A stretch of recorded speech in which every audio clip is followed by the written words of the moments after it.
On this video, I'm going to show you an extremely simple fix to stop port noise on the Polk PSW10 subwoofer. Now what you're going to need for this project is a stubby Phillips head screwdriver and maybe a pair of pliers. Take a look at the back of the subwoofer. Take these 10 screws out. Once the screws are out, take the panel off. The next thing we're going to work on is the back of the port, as seen here. For some reason, Polk thought it was a good idea to put this metal stopper at the back of the port. This thing just causes turbulence in the port, which makes that awful chuffing sound. To take this thing off, remove these 2 screws and pull it off.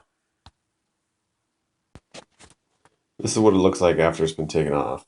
Now notice there's a little bit of wood still stuck on there.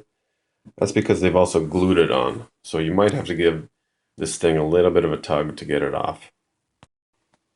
So now you're ready to put the back of the subwoofer back together and enjoy the way it sounds. The next clip is a low frequency test.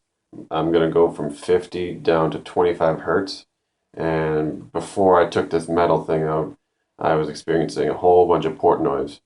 So you'll hear how that sounds without the port noise, and I'm going to try to recreate a little bit of port noise by sticking my hand in the port.